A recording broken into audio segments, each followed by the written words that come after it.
Hello, everyone. Thank you for all being here and for the incredibly warm welcome. On behalf of the United States and the 150 other countries represented in this room, thank you for hosting the Global Entrepreneurship Summit here in Hyderabad, a city that is quickly emerging as the innovation hub of India. And thank you, Prime Minister Modi, for joining us here today, and for all that you are doing to build India as a thriving economy, a beacon of democracy, and a symbol of hope to the world. What you are achieving here is truly extraordinary. From your childhood selling tea to your election as India's Prime Minister, you've proven that transformational change is possible.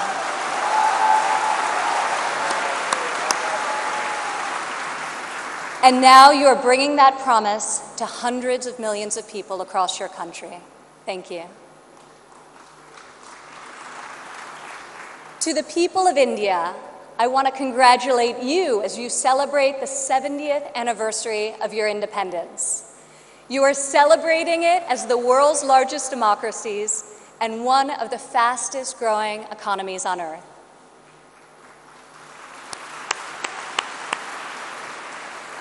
Through your own enterprise, entrepreneurship, and hard work, the people of India have lifted more than 130 million citizens out of poverty, a remarkable improvement and one I know will only continue to grow under the leadership of Prime Minister Modi. All of you are helping India's middle class reach its goal of nearly 500 million people by 2030. You have opened new universities across the country. Your doctors and scientists are discovering medical cures and life-saving technologies.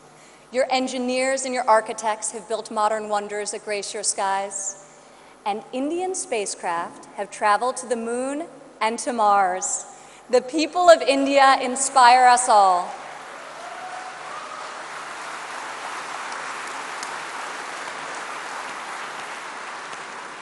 This is the first time India has hosted the Global Entrepreneurship Summit. It is a symbol of the strength and friendship between our two people and the growing economic and security partnership between our two nations. As President Trump said earlier this year, India has a true friend in the White House.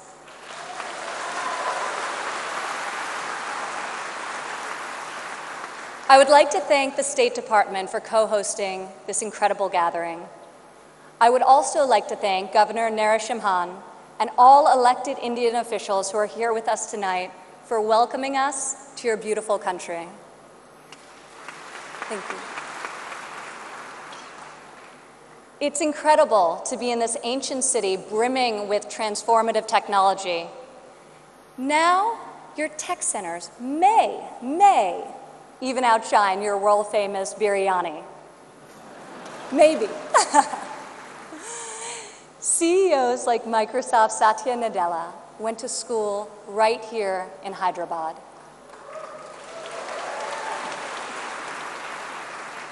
Just a few kilometers away, T-Hub's brand new facility is set to open next year and will become the largest incubator in Asia.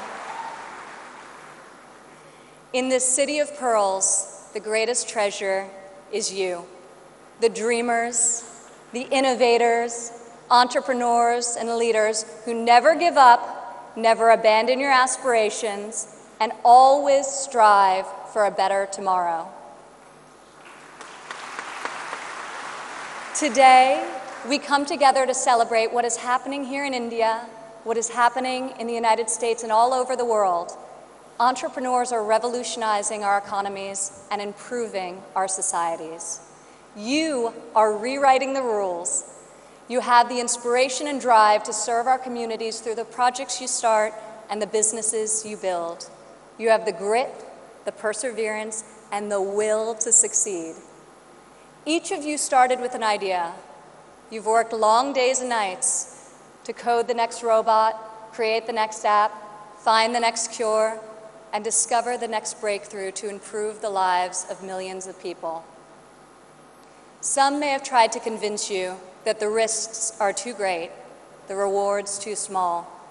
But you are here today because you are not afraid to fail. You want to own your future. So I want to congratulate you on all that you have already accomplished.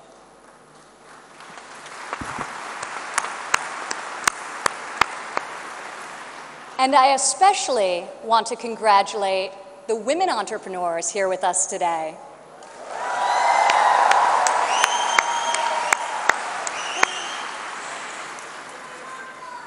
Thank you. This year's summit is focused on a theme that is key to our future: women first, prosperity for all. I'm proud to say that for the first time ever, women make up the majority of the 1,500 entrepreneurs selected to attend this summit. I see all of you out there. Only when women are empowered to thrive will our families, our economies, and our societies reach their fullest potential. As a former entrepreneur, employer, and executive in a male-dominated industry, I've seen firsthand that all too often, women must do more than their male counterparts to prove themselves at work, while also disproportionately caring for their families at home.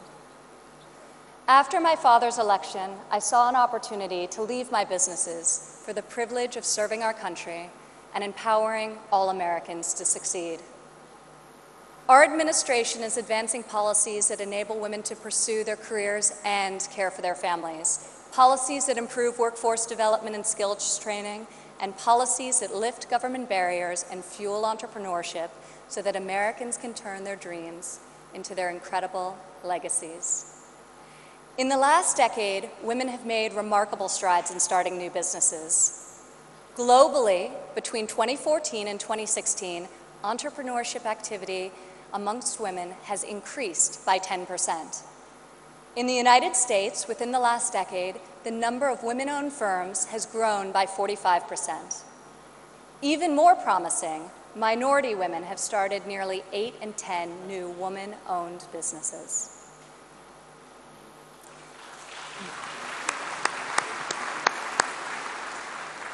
Today, more than 11 million women in the United States own businesses. They employ nearly 9 million workers and generate over $1 trillion in revenue.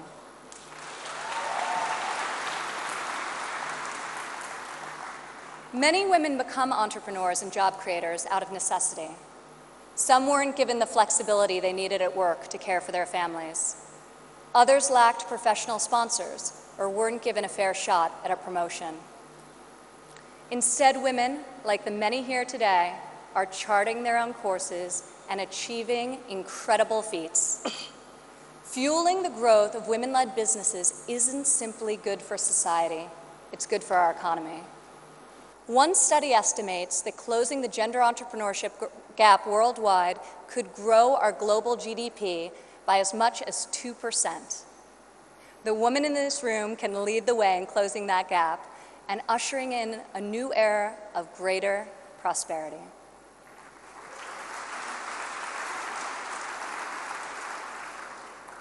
Yet despite the soaring rate of female entrepreneurs, women still face steep obstacles to starting, owning, and growing their businesses. We must ensure women entrepreneurs have access to capital, access to networks and mentors, and access to equitable laws.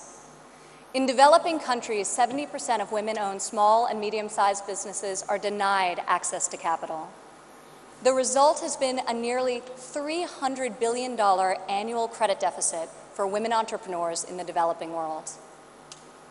In the United States, a Harvard Business Review report found that investors ask men questions about their potential for gains, whereas they ask women questions about their potential for loss. This could in part explain why women entrepreneurs received less than 3% of venture capital funding in 2016. We are working hard to reverse this trend. The U.S. Small Business Administration, for example, increased lending to women by over $500 million this year alone.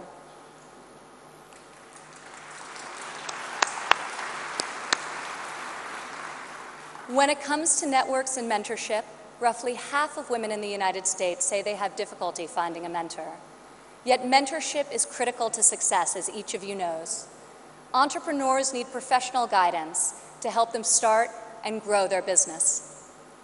In the United States, we are fostering mentorship through programs such as SCORE, a nationwide initiative where successful men and women coach those who want to become their own CEOs.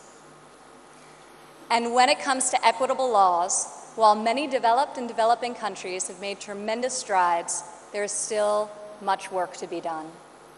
In some countries, women are not allowed to own property, travel freely, or work without the consent of their husbands. In even more countries, the cultural and family pressure is so great that women do not feel the freedom to work outside of the home. Our administration is striving to promote greater opportunity for women around the world, both through our domestic reforms and our international initiatives. This summer at the G20 conference, the United States was a founding member of a bold new initiative with the World Bank, the Women Entrepreneur Finance Initiative, also known as WEFI.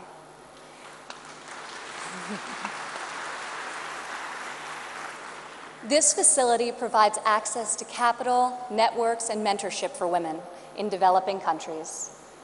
WEFI is the first facility to support women entrepreneurs at this scale, and we anticipate it will be able to leverage in excess of $1 billion in public and private financing.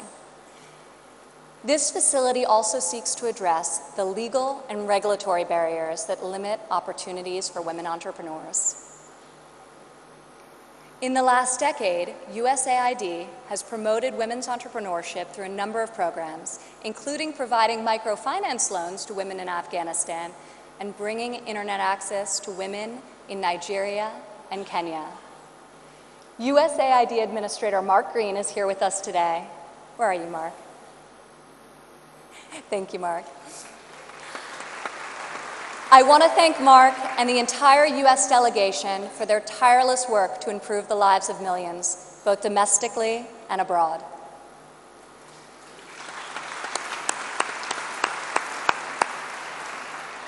Further, as each and every one of you can attest, this summit is yet another powerful example of a U.S. initiative that connects entrepreneurs around the world with investors who believe in your mission and will champion your success. I want to thank the U.S. business leaders who have traveled all the way to Hyderabad for this inspiring event. I also want to congratulate the more than 350 American entrepreneurs who were selected to be with us here today to represent America's brightest talent.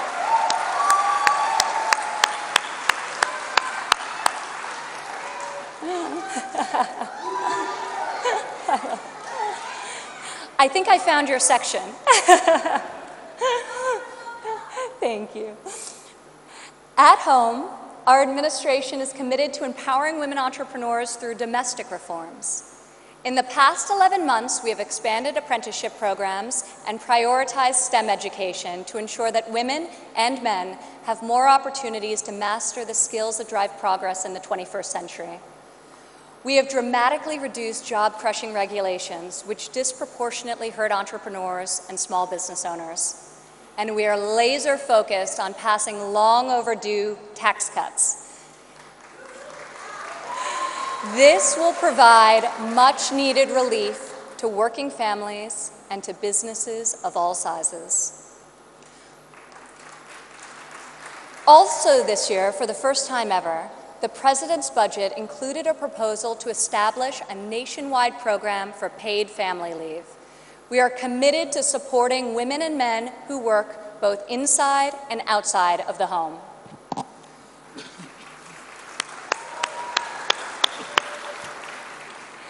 When women work, it creates a unique multiplier effect.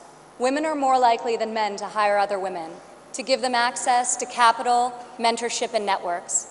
Women are also more likely to reinvest their income back into their families and their communities. Here in India, I want to applaud Prime Minister Modi for his firm belief that the progress of humanity is incomplete without the empowerment of women.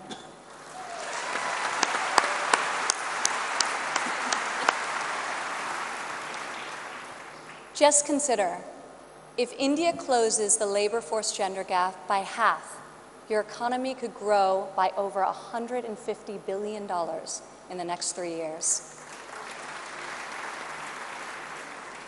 As we kick off this 3-day summit, I encourage everyone here to come together, learn from each other, and find new ways to lift barriers in our society so that women are free to innovate, empowered to succeed, and able to leave our children a brighter future. As we strive for change, we must never forget that the best hope for our future is far greater than any single government policy. The source of our success is found in the spirit, the drive, and the talent of our people. Here with us today from San Francisco is Dara Dotz. Dara spent over a decade working in underserved communities around the world. She witnessed firsthand that many times people need very simple items: a bucket for carrying water, a splint to treat an injury, a part to fix a generator. Dara co-founded Field Ready to provide life-saving supplies through 3D printing. Today, Dara's company responds to disasters all over the world and delivers humanitarian aid with cutting-edge technology. Through her innovative solutions, Dara is saving lives and bringing hope to thousands of communities. Thank you, Dara. Please stand up, Dara.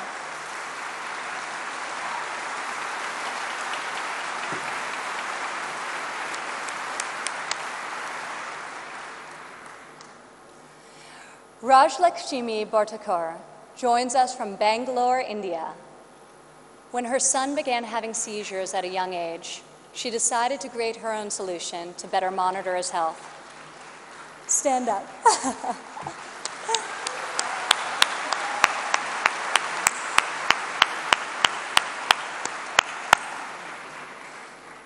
She invented a smart glove that predicts, manages, and detects different diseases and disorders using artificial intelligence. Now her company, Terra Blue, aims to make specialty healthcare accessible in even the most remote places in India. Rajlakshmi, your courage and determination is truly remarkable. Congratulations. Thank you.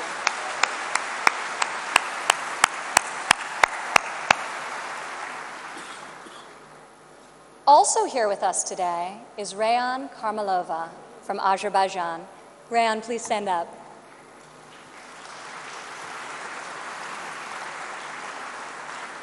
You all won't believe this, but Rayan is just 15 years old.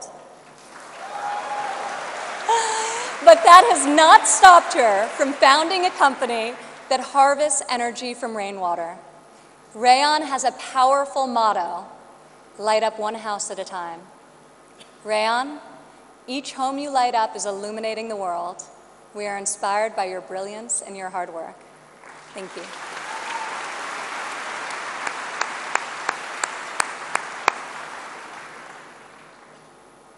These women represent the vision, the ambition, the grit of every entrepreneur here today. You are saving lives, creating jobs, and bringing hope to our communities. You are transforming our societies one business and one customer at a time. You prove to the world that we have the power to rise above the challenges of our day and to pioneer new pathways forward and to leave our mark on this moment in history. Just think about how much better the world would be if all of us, men and women, are empowered to dream big, aim high, and work together towards a more just and prosperous future. A future where mothers and fathers can work hard to build a better life for their families, where boys and girls can go to school, discover their talents, and pursue their ambitions, and where people of all nations can live and work together in dignity and in peace. This is the future we can, will, and must build together.